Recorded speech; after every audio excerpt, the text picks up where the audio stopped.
At one point in his career, Tony Ferguson was a whisker away from becoming the UFC lightweight champion of the world. But between Tiramisu Tuesday and tripping on wires, his stars never aligned.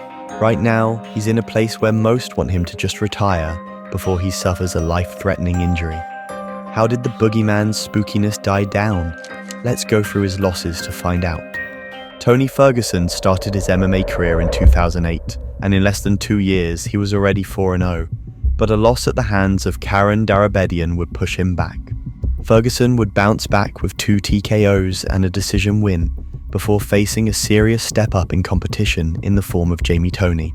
The fight was a back-and-forth war, with both men having their moments in the grappling exchanges, but Jamie ultimately caught Ferguson in a triangle choke and cut off the blood supply.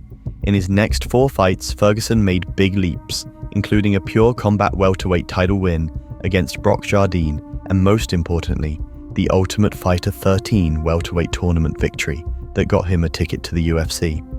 Ferguson started his UFC career at lightweight, where he made a blistering entry by breaking Aaron Riley's jaw. He then secured a decision win against Yves Edwards. Ferguson's third UFC fight was against Michael Johnson in 2012. The fight was an absolute war up until round 2, when Ferguson broke his arm while blocking a roundhouse kick. From there, it was one-way traffic as Johnson clobbered El Kukui for the remainder of their 3-round fight to win by decision. For the next 7 years, Ferguson went on a tear, blooding up and battering 12 opponents without mercy. During the process, he also secured an interim belt in 2017, and he was ever so close to fighting arch-enemy Khabib Nurmagomedov for the vacant belt in 2018. But he tripped on some cables backstage and pulled out due to injury caused by the fall. What Dana said was very savage. What'd he say? Dana said he wears those sunglasses indoors. That should happen to everybody that wears sunglasses indoors. Khabib went on to win the belt against Al Iaquinta. The two were booked to rematch a few fights later in 2020, but this time Khabib had to withdraw due to visa issues, which forced the UFC to book an interim title fight between Ferguson and Justin Gaethje. Gaethje's not going to be anything different from these guys. I'm not going to hold back. Punches, knees, kicks, and elbows. I'm bringing out the blitz for this fight. Ferguson was a massive favorite heading into the fight, but Gaethje shocked the world by outboxing him and putting him out of there in the 5th and final round of their battle. Many thought Tony's poor performance had something to do with him cutting weight twice in a month, leading up to his fight. I don't want to take anything away from Gaethje because he fought an incredible fight. But I thought Tony looked off tonight. Thought he looked slow, and I would have to imagine that cutting weight twice in a month will affect you. Ferguson's road to recovery had to go through a fast-rising Charles Oliveira. Oliveira is the only game opponent that wanted to fight. Doesn't want to fight. Poirier doesn't want to fight. McNuggets ran and Tiramisu's gone. Despite losing to Gaethje, Ferguson was still the favorite heading into the Oliveira fight. But the Brazilian completely shut him down with wrestling and even caught him in an armbar in the first round that would have finished 9 out of 10 fighters. Ferguson, however, refused to give up and lost by decision. It's 2 losses in a row, it's not the most, but is it possible that the old Tony Ferguson is no longer and that Tony's now on a decline? Yeah, of course that's possible. But Tony needs to go home and spend the holidays with his family, take some time off, and think about what he wants to do next year. And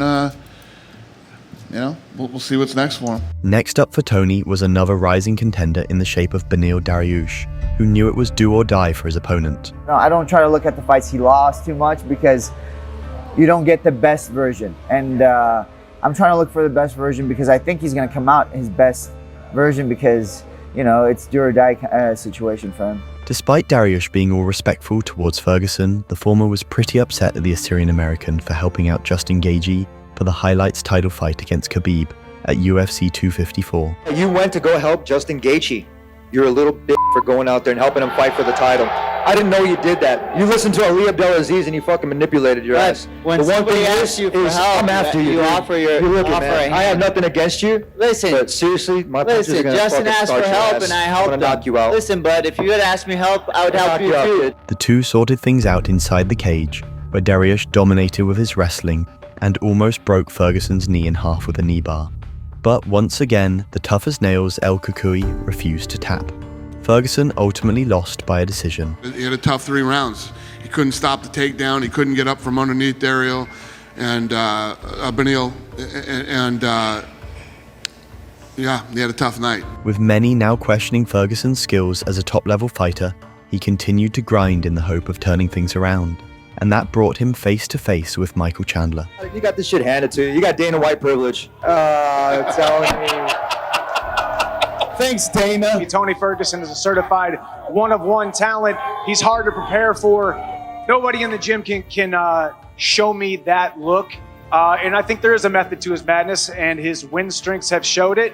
I'm going to go out there and compete and hopefully get a finish. Round 1 of their fight saw the Ferguson of old who cracked Chandler in the stand-up and fired off brutal elbows from the bottom. But Chandler mounted one of the nastiest comebacks in history when he knocked out Ferguson with a hellish front kick early in the second round. I don't even know if I saw it in the moment. I think my body just moved and foot to face and a couple backflips. With 4 losses on the trot at lightweight, Ferguson decided to change things up and move to welterweight, where he was supposed to fight Li Jingliang. However, he was promoted to the main event spot against Nate Diaz after Khamzat Chimaev, who was originally scheduled for that fight, was demoted to the co-main due to a weight miss. The new card now, we have Nate Diaz versus Tony Ferguson. The fight between the two legends had a bit of everything, from showboating to cracking striking action, but Diaz's had the final say with a guillotine that handed Ferguson a 5th consecutive loss. How much difficulty was it? You prepared for Lee to fight Nate. You know, Nate has a unique style. Was it difficult to make the change given the short notice? Right-handed to southpaw? Yeah, a little bit. We were more than ready for anybody to step up to the plate.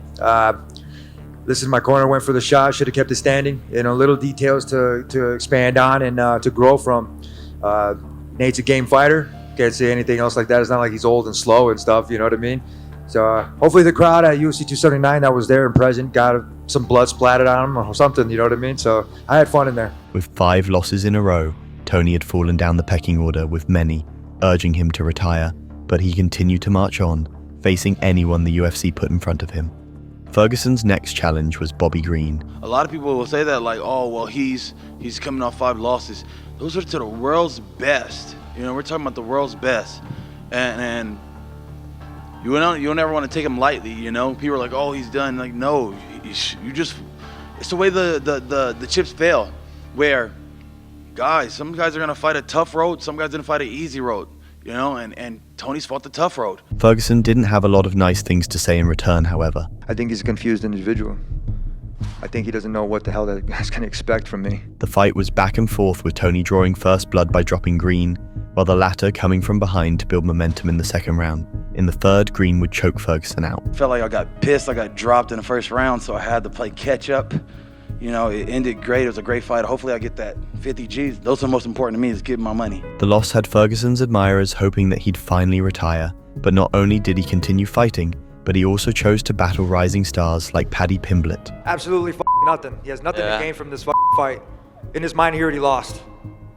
Me? I've already lost.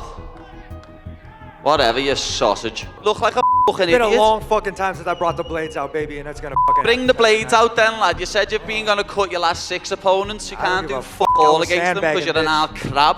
Shut your mouth. Son of a bitch. You have no fucking clue, kid. You're bringing the heat out of me right now on Saturday. I know. I can't wait to bring the heat out of you. Despite Ferguson's pre-fight trash talking, the fight was completely one-sided as Pimblett dropped and dominated El Kukui on the mat to earn a comfortable decision win. With back-to-back losses at lightweight, Ferguson once again moved up to welterweight to face Michael Chiesa, but he was submitted in less than 4 minutes. Ferguson now holds the record for the most consecutive losses in UFC history, and if he continues to fight, there's a good chance that he might improve his unimpressive record. It's high time that Ferguson thinks about retirement and follows in the footsteps of a former UFC fighter who decided to quit MMA after a series of devastating defeats. That dude is Darren Till, and his story is just as intriguing.